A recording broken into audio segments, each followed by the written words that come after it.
মৃত্যুৰ পিছত মোৰ যিকেইটা অংগ ভালে আছে মই যিকেইটা দান কৰিছোঁ সেইকেইটা অংগটো এনেই পুৰি পেলাব পুৰি পেলোৱাৰ ঠাইত যদি বেলেগে অংগকেইটা ব্যৱহাৰ কৰি নতুনকৈ জীৱন এটা পায় সমাজৰ ক্ষেত্ৰত আগুৱাই যায় কোনে জানে কাৰ ক্ষেত্ৰত কেনেকুৱা প্ৰতিভা লুকাই থাকে। নমস্কাৰ, মই বিকাশ, আপোনালোকে চাই আছে দৃষ্টিকোণ। আজি এটা খুব গুৰুত্বপূৰ্ণ বিষয় লৈ মই আহিছোঁ। বিষয়টো আলোচনা কৰাৰ কাৰণে মোৰ ভণ্টি মোৰ লগত আছে। তাইৰ নাম হৈছে সংগীতা হাউদ। কিয় মই তাইক আজি এই বিষয়টোৰ আলোচনা কৰিবৰ কাৰণে আনিছোঁ আপোনালোকক কৈ আছোঁ। তাৰ আগতে মই আপোনালোকক কিছুমান তথ্য জনাব বিচাৰিছোঁ যে আজিৰ বিষয়টো হৈছে অংগদান। হয়, অংগদান আপোনালোকে নিশ্চয় গম পায় যে আমাৰ ভাৰতবৰ্ষত অংগদানৰ কথা যেতিয়া আমি সমাজত আলোচনা কৰোঁ প্ৰায় প্ৰতিগৰাকী ব্যক্তিয়ে এটা কি ক'ম যে নিগেটিভ এটা মানে ভাৱেৰে চায় যে অংগদাননো কিয় কৰিব লাগে, এনেকৈ এটা প্ৰশ্ন কৰে। যদি মই কিছুমান তথ্য দিওঁ যে আমাৰ ভাৰতবৰ্ষত 2 লাখতকৈ অধিক ব্যক্তি কিডনি ট্ৰান্সপ্লেণ্ট কৰিবলগীয়া থাকে, কিন্তু উদ্বেগজনক খবৰ এয়াই যে প্ৰায় 16,000 পৰা 17,000 কিডনিহে ট্ৰান্সপ্লেণ্ট হয় নৰ্মেলি, এইটো লিগেলি। অৰ্থাৎ আমাৰ ভাৰতবৰ্ষত বৰ্তমান পাৰ মিলিয়ন অৰ্থাৎ 10 লাখ মানুহৰ প্ৰায় 0.08% মানুহেহে অৰ্গেন ডনেশ্যন কৰে। এতিয়া কথাটো হ'ল অৰ্গেন ডনেশ্যন কোনে কোনে কৰিব পাৰে, এই কথাবিলাক আমি আলোচনা কৰিম। কিয় আমি অৰ্গেন ডনেশ্যন কৰিব লাগে সেই কথাটোও আলোচনা কৰিম। বহুত মিছকনচেপশ্যন আছে অৰ্গেন ডনেশ্যনক লৈ, সেই কথাবিলাক আমি চিৰিয়েলি আলোচনা কৰিম। প্ৰথমে মই মোৰ ভণ্টিগৰাকীক কিয় মই এই অনুষ্ঠানলৈ আনিছোঁ সেই বিষয়ে আপোনালোকক জনাব বিচাৰিছোঁ যে এটা প্ৰথম মিছকনচেপশ্যন আছে যে অৰ্গেন ডনেশ্যন আমি বৃদ্ধ অৱস্থাত কৰিব লাগে বা অৰ্গেন ডনেশ্যন কৰাৰ ক্ষেত্ৰত কম বয়সৰ ল'ৰা ছোৱালীয়ে কৰিব পাৰে নে নাই, অমুক তমুক বহুত কিবা কিবি মিছকনচেপশ্যন থাকে। কিন্তু তাৰ বিপৰীতে মোৰ লগত বহি থকা এই ভণ্টিগৰাকীয়ে কম বয়সতে তাই ডিগ্ৰী কৰি আছে আৰু এই কম বয়সতে তাই অৰ্গেন ডনেশ্যন কৰিছে। বহুত ডাঙৰ এটা বিষয়ে, যথেষ্ট সাহসী পদক্ষেপ। আৰু এই ক্ষেত্ৰত পৰিয়ালৰো যথেষ্ট পৰিমাণৰ ছাপোৰ্ট থাকিব লাগিব বুলি মই ভাবোঁ, কাৰণ পৰিয়ালৰ ছাপোৰ্ট নহ'লে, কনচেণ্ট নহ'লে অৰ্গেন ডনেশ্যন কৰিব হয়তো কোনেও নোৱাৰিব। গতিকে প্ৰথমে মই সংগীতাক আমাৰ অনুষ্ঠানলৈ স্বাগত জনাইছোঁ আৰু তোমাৰ এই সাহসী পদক্ষেপক লৈ প্ৰথমতে মই তোমাক শুভেচ্ছা জ্ঞাপন কৰিলোঁ, কাৰণ তুমি যি সাহসী পদক্ষেপ গ্ৰহণ কৰিছা অৰ্গেন ডনেশ্যনৰ, ইয়াৰ ফলত কেইবাজনো মানুহৰ হয়তো জীৱন ৰক্ষা পৰিব পাৰে। তুমি এই সাহসী পদক্ষেপটো কেনেকৈ তোমাৰ মনলৈ আহিল এই বিষয়ে আমাক দুআষাৰ জনাবা আৰু দৰ্শকসকলক উদ্দেশ্যি তুমি কি ক'ব বিচাৰিবা? নমস্কাৰ, মোৰ নাম সংগীতা হাউদ। মই বৰ্তমান 6ষ্ঠ ষান্মাসিকৰ পৰীক্ষা দিছোঁ। এতিয়া অংগদানৰ কথাটো আহিল। প্ৰথম অৱস্থাত মানে আগৰ পৰা মই কিছুদিন আগৰ পৰাই ভাবি আছিলোঁ, ভাল লাগে, মোৰ এটা দিব ইচ্ছা আছে যে মই অংগদান কৰিম, কিন্তু সেই বিষয়ে ইমান মই জ্ঞাত নহয় যে কেনেকৈ দিম, কোনে সহায় কৰিব, ইমান বিশেষ নাজানো। ইচ্ছাটো আগৰ পৰাই আছিল। গতিকে তেনেতে এদিন মানে হঠাৎ দাদা এজনৰ হোৱাটছএপ ষ্টেটাছত মই দেখা পালোঁ তেওঁ অংগদান কৰিছে। লগে লগে মই মানে পলম কৰাই নাই, যিহেতু মোৰ ইচ্ছাটো আগৰ পৰাই আছে। তেওঁৰ লগত মই যোগাযোগ কৰিলোঁ, দাদা কেনেকৈ কি কৰিব লাগে সুধিলোঁ। তেতিয়া তেওঁ মানে মোক অনলাইন প্ৰচেছ যে কৰিব পাৰি আজি বৰ্তমান সেইখিনি সুবিধা হৈছে সেইখিনি ক'লে মোক। তাৰপিছত শেষত সুধিলে তোমাৰ মা দেউতাৰো কিন্তু অনুমতি লাগিব। বহুত ক্ষেত্ৰত দেখা যায় পৰিয়ালে ইমান সঁহাৰি নিদিয়ে, পিছত কেনেকুৱা পৰিস্থিতি আহে, আমি সৎকাৰ কৰিব পাৰিম নে নোৱাৰিম, জীৱিত অৱস্থাত কিজানি মোৰ অংগকেইটা লৈ যায়, বহুত কেইটা মানে কথা আহি যায় যাৰ কাৰণে সঁহাৰি নিদিয়ে। মই মানে যিহেতু কিছুমান কথা থাকে দিয়কচোন, মা দেউতাও আমাৰ এটা বেলেগ জেনেৰেশ্যনৰ হয়, গতিকে বুজাইছোঁ। প্ৰথমতে বুজাই কৈছোঁ মই এনেকৈ কৰিম, প্ৰথমতে সুধি লৈছোঁ। তাৰপিছত দাদাজনক ক'লোঁ, দাদা মই সুধি লৈছোঁ দিয়া। পিছত দাদাজনক ক'লোঁ তোমাৰ ভণ্টি বয়স কিমান হৈছে? সেইখিনি সময়ত মোৰ মানে 21 বছৰ হোৱা নাছিলে, গতিকে এটা নিয়ম থাকে যিহেতু 21 বছৰ হ'ব লাগিব।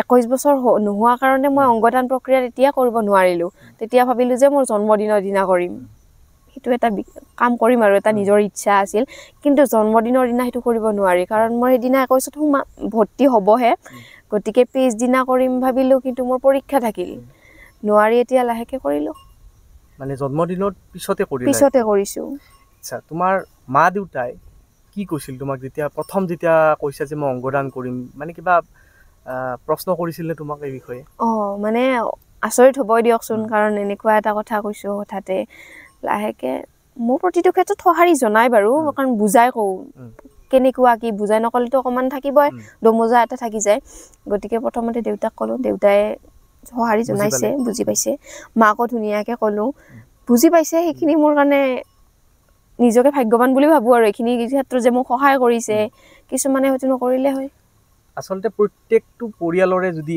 এনেকৈ যদি বুজি পায় কথাবিলাক তেতিয়াহ'লে অংগদান ইমান এটা সাংঘাতিক ডাঙৰ বিষয়বস্তু নহয় অংগদান কৰিলে আমাৰ অংগখিনিৰে কোনোবা আন দহজনৰ লাভ হ'ব এইটোহে আমাৰ প্ৰধান উদ্দেশ্য হ'ব লাগে আমাৰ জীয়াই থকাৰ উদ্দেশ্যটো আমাৰ বহুত কেইটা আছে মৃত্যুৰ পিছতো যাতে আমাৰ অংগখিনিয়ে কোনোবা সহায় কৰিব পাৰে সেইটো আমি মনত ৰাখিব লাগিব আৰু মই অলপ আগতে যে ক'লোঁ যে আমি অংগ দান কৰিব পাৰোঁ বিভিন্ন প্ৰকাৰে এই অংগদানৰ ক্ষেত্ৰত কিন্তু কিছুমান আইন আছে সেই আইনখিনি আমি মানি চলিব লাগিব প্ৰথম কথা যে আমি জীৱিত অৱস্থাত অংগদান কৰিবলৈ হ'লে আমি আইন অনুসৰি আমাৰ পৰিয়ালৰ মানুহক আমি অংগখিনি দান কৰিব পাৰোঁ ধৰা হ'ল কোনোবাৰ কিডনীৰ প্ৰব্লেম আছে আমি কনচেণ্ট লৈ আমি সেই কিডনী আমাৰ এটা কিডনী আমাৰ পৰিয়ালৰ মানুহক দান কৰিব পাৰোঁ কাৰণ এটা কিডনীৰেও আমি বাচি থাকিব পাৰোঁ বা আমাৰ লিভাৰৰ ট্ৰান্সপ্লেণ্টেশ্যনৰ সময়ত লিভাৰো আমি দান কৰিব পাৰোঁ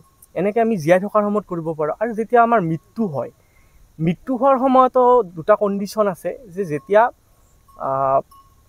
কোনোবা এজন ব্যক্তিয়ে হাৰ্টৰ ডিজিজ থাকে হাৰ্টৰ বেমাৰ থাকে হাৰ্টৰ বেমাৰ থাকিলে মানুহজনৰ যেতিয়া মৃত্যু হয় সেই মৃত্যু হোৱা মানুহজনৰ প্ৰায়বিলাক অংগই বিকল হৈ পৰে সেই মানুহজনৰ কিন্তু অংগদান কৰিব নোৱাৰি তুমি জানানে সেইটো কথা সেই অংগদান কৰিব নোৱাৰি কিন্তু অকল সেই ব্যক্তিজনৰ টিচুহে মানে ট্ৰান্সপ্লেণ্ট কৰিব পাৰি 2 নম্বৰতে যিবিলাক মানুহৰ ব্ৰেইন ডেড হয় সেই মানুহখিনিৰ গোটেই বডিটোৰ যিখিনি অংগ আছে সেই অংগসমূহ আমি ট্ৰান্সপ্লেণ্ট কৰিব পাৰি বিশেষকৈ heart kidney pancreas skin lungs liver আদি গুৰুত্বপূৰ্ণ অংগসমূহ আমি ট্ৰান্সপ্লাণ্ট কৰিব পাৰি আৰু চকুৰ কৰ্ণিয়াও আমি ট্ৰান্সপ্লাণ্ট কৰিব পাৰি গতিকে এই গোটেই প্ৰচেছটোত কিছুমান আমাক অৰ্গেনাইজেশ্যনে সহায় কৰে এই অংগদানৰ যিটো প্ৰচেছ আমি কৰিব লাগে কিছুমান অৰ্গেনাইজেশ্যনে আমাক সহায় কৰি আহিছে আমি জানিব পাৰিলোঁ যে সংগীতাৰ আগৰে পৰা এটা ইচ্ছা আছিল অংগদান কৰা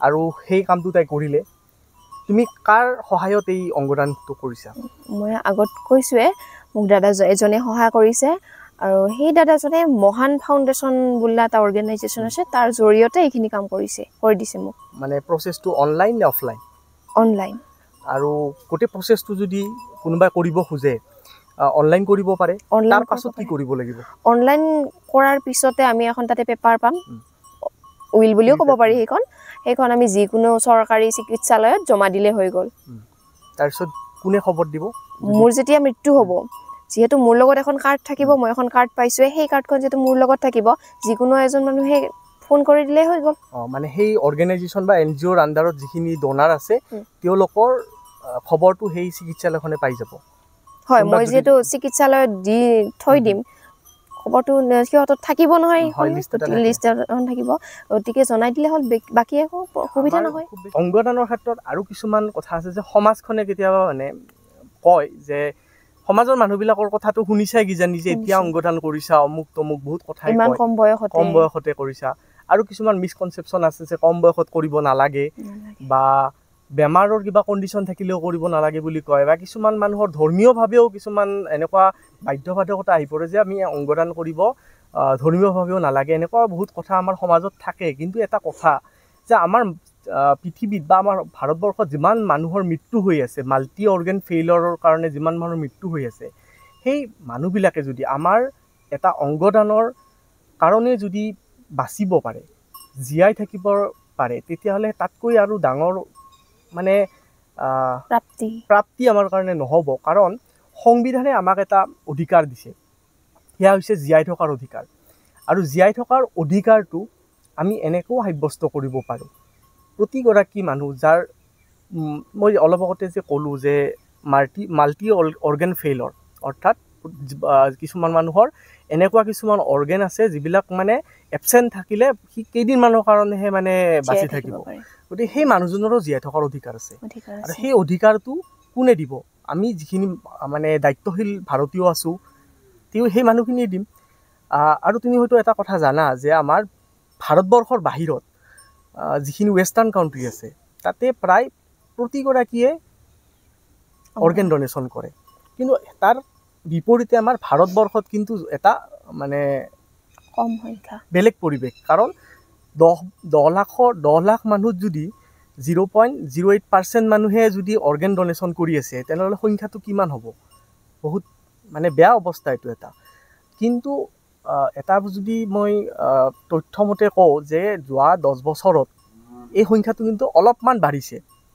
তাৰে কাৰণে আমাক দুটামান কথাৰ দৰকাৰ আছে। সেইটো হৈছে পাব্লিক এৱাৰনেছ। আমাৰ সজাগতা যথেষ্ট জৰুৰী। আমাৰ এই অৰ্গেন ডনেশ্যনৰ পৰা যাতে আমাৰ ভৱিষ্যত প্ৰজন্ম হওক বা যিখিনি মানুহ বেমাৰ হৈ আছে সেই মানুহখিনিৰো যাতে কিবা এটা ভাল হয়, এই যিটো সজাগতা এইটো কোনে আনিব? এটা নৱপ্ৰজন্মৰ মাজত আনাৰ কাৰণে আমাৰ চবৰে দায়িত্ব আছে। আৰু তুমি এটা উদাহৰণ এই ক্ষেত্ৰত। আৰু তুমি কিবা ক'ব বিচাৰিবা নেকি এই অৰ্গেন ডনেশ্যনৰ কথা, যিটো তোমাৰ মনলৈ আহে? এতিয়া মই ভাবোঁ মানে মৃত্যুৰ পিছত মোৰ যিকেইটা অংগ ভালে আছে, মই যিকেইটা দান কৰিছোঁ সেইকেইটা অংগটো এনেই পুৰি পেলাব। পুৰি পেলোৱাৰ ঠাইত যদি বেলেগে অংগকেইটা ব্যৱহাৰ কৰি নতুনকৈ জীৱন এটা পায়, সমাজৰ ক্ষেত্ৰত আগুৱাই যায়, কোনে জানে কাৰ ক্ষেত্ৰত কেনেকুৱা প্ৰতিভা লুকাই থাকে, সেইখিনি প্ৰতিভাৰে আগুৱাই যাওক তেওঁক, নতুনকৈ জীৱন এটা পাওক, সমাজৰ ভাল কাম কৰক। যিখিনি কাম মই নোৱাৰিলোঁ আনে কৰক, সেইটোৱে মেইন উদ্দেশ্য। আৰু সেইটো হ'লে মানে সমাজখনো আগবাঢ়ি যাব। আৰু সেই যিটো সংবিধানৰ, মই অলপ আগতে ক'লোঁ যে সংবিধানৰ জীয়াই থকাৰ অধিকাৰ, সেইটো সকলোৱে মানে পাব সেই সংবিধানৰ অধিকাৰটো। গতিকে আমি ভাবোঁ যে এই অৰ্গেন ডনেশ্যন এটা মহৎ কাম। যেনেকৈ আমি বিভিন্ন মহৎ কামবিলাক কৰি থাকোঁ, তাৰ ভিতৰত অৰ্গেন ডনেশ্যনো পৰে। আৰু আমাৰ দৰ্শকসকলে যদি অৰ্গেন ডনেশ্যন কৰিব বিচাৰে, সুন্দৰকৈ নিজৰ পৰিয়ালৰ লগত আলোচনা কৰক। ওচৰৰ যিবিলাক মানুহে এই অৰ্গেনাইজেশ্যনৰ লগত কাম কৰি আছে তেওঁলোকৰ সহায় লওক আৰু অৰ্গেন ডনেশ্যন কৰি থওক, একো অসুবিধা নাই। আৰু হয়তো আপোনাৰ কাৰণে আন 10জনৰ জীৱন ৰক্ষা কৰিব পাৰে, তাতকৈ আৰু মহৎ কাম হ'ব নোৱাৰে। মই ভাবোঁ যে আচলতে উদাহৰণৰ কথা কৈ থকাতকৈ নিজেই উদাহৰণ হৈ বেলেগক ৰাস্তা দেখুৱাটোৱে বহুত ডাঙৰ এটা কথা। কাৰণ সমাজখনটো তুমি সলনি কৰিব নোৱাৰা একদিনতে। সমাজখন সলনি কৰিব লাগিলে আমি এটা দুটা উদাহৰণ জন্ম দিব লাগিব। আৰু উদাহৰণবিলাক যেতিয়া এটা দুটাকৈ বাঢ়ি বেছি হ'ব তেতিয়া সমাজৰ চকু মেল খাব। আজিকালি সমাজখন কেনেকুৱা যে অন্ধবিশ্বাসৰ প্ৰতি বেছি মানে ধাউতি। অন্ধবিশ্বাস যদি কিবা এটা থাকে, অন্ধবিশ্বাসৰ কাম কাজবোৰত যিমান মানুহ যায়, কিন্তু এই মহৎ কামবিলাকৰ যেতিয়া কথা নাকটো কচাই দিয়ে, লাভটো চাই। এতিয়া অন্ধবিশ্বাসৰ কথাবোৰত মানুহবিলাকে যিমান মূৰ ঘমাই থাকে, মই কেইটামান ভিডিঅ' দেখিছোঁ ছ'চিয়েল মিডিয়াত, অন্ধবিশ্বাসৰ কথা আলোচনা কৰে। খুব অন্ধবিশ্বাসৰ কথা যেতিয়া আলোচনা কৰে, মইতো ভিউজ দেখিয়ে মানে আচৰিত হৈ গৈছোঁ। ভিউজ তুমি 4 মিলিয়ন 5 মিলিয়নলৈকে ভিউজ হৈছে। 5 মিলিয়ন অৰ্থাৎ 50 লাখ মানুহ। তাৰমানে আমাৰ মানুহবিলাক ইমানেই ফ্ৰী থাকে যে 50 লাখ 60 লাখ মানুহে অকল অন্ধবিশ্বাসৰ কথাবিলাকেই শুনাৰ কাৰণে, চোৱাৰ কাৰণে মানে ছ'চিয়েল মিডিয়াখন খুলি থৈ দিয়ে। কিন্তু আমি যেতিয়া এই ভিডিঅ'টো বনাই আছোঁ, এতিয়া ৰেকৰ্ড কৰি আছোঁ, মই নাজানো কিমানজন মানুহে চায়, কিন্তু ভাল যদি বিষয় এটা আমি আনিছোঁ বা ভাল মহৎ কামৰ কথা আমি আলোচনা কৰি আছোঁ, এই বিষয়টো কিমানজন মানুহে চাই নাজানো, কিন্তু মই ভাবোঁ যে যিখিনি মানুহে চায় সেইখিনি মানুহে এটলিষ্ট মানে অনুধাৱন কৰক যে এই বিষয়টোৰ কিমান গুৰুত্ব আছে।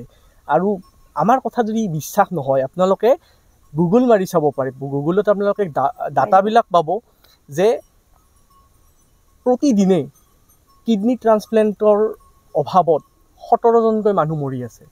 এইটো এটা বিৰাট ডাঙৰ কথা। যদি আমাৰ আজি ডনেশ্যন থাকিলে হয়, ট্ৰান্সপ্লেণ্টেশ্যনো হ'ল হয়। আৰু তাৰে সুবিধা কিন্তু কিছুমান দালালে লৈছে।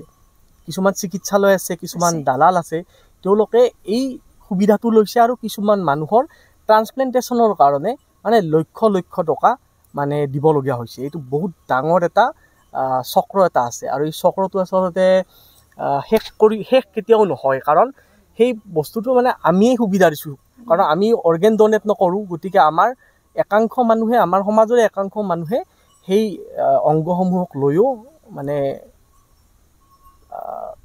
2 নম্বৰী বিজনেছ কিছুমান চলাই থাকে। ব্লাড ডোনেশ্যনৰ চব ব্লাড ডোনেশ্যনতো সেই একেই কাম কৰি থাকে। কিছুমান আছে আৰু তাৰ বাহিৰেও কিছুমান ভাল মানুহ আছে যিয়ে দান কৰে বিনা স্বাৰ্থত, নিজৰ মনৰ শান্তিৰ কাৰণে। চব বস্তু মনৰ শান্তিৰ কাৰণে। আজি তুমি অংগদান কৰিছা, তোমাৰ এটা মনত এটা শান্তি আছে, শান্তি বুজাব নোৱাৰা শান্তি। তুমি 10জনে তোমাক 10টা কথা কওক, কিন্তু তোমাৰ ৰাস্তাত তুমি ঠিকে আছা, গতিকে সেইটো তোমাৰ মনৰ শান্তি। আৰু এটা কথা যে বহুতে গম নাপায় অংগদান যে কৰিব পাৰি। কিছুমানে ভাবে মৃত্যুৰ আগমুহূৰ্তত আমি কৰিব পাৰো, কিন্তু মৃত্যুৰ আগমুহূৰ্তত নকৰে আমি সোনকালেও যে কৰি থব পাৰো। এতিয়া মই ক'ব নোৱাৰো এতিয়া ঠিকে আছো, অলপ পিছত মৃত্যুও হ'ব পাৰে। গতিকে এইটো এনেকুৱা ধৰণৰ কথাবিলাক যেতিয়া কম বয়সৰ পৰাই আহে, মানে ভাবিবলগীয়া কথা। এনেকুৱা বয়সত আজিকালি এনেকুৱা আছে যে এনেকুৱা বয়সৰ ল'ৰা ছোৱালীবিলাকে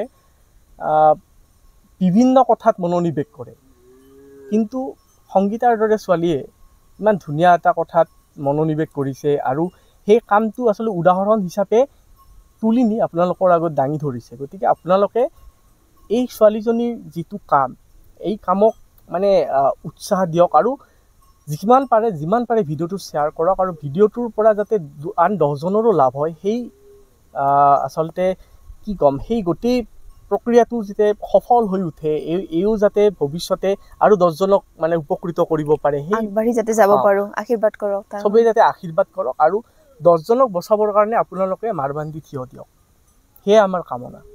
আৰু কিবা ক'বা? তেতিয়া পৃথিৱীখন ধুনীয়া হ'ব। হয়, সেইটোতো হ'বই, মানৱতা বাঢ়ি যাব। হয়, এটা ভাল খবৰ যে আমাৰ ভাৰতবৰ্ষত লাহে লাহে ডনেশ্যনৰ যিটো মানে হাৰ বাঢ়িছে, সজাগতা বাঢ়িছে। আগত সজাগতা নাছিল। তোমালোকৰ দৰে নতুন জেনেৰেশ্যনৰ ল'ৰা ছোৱালীবিলাক আগুৱাই আহিছে।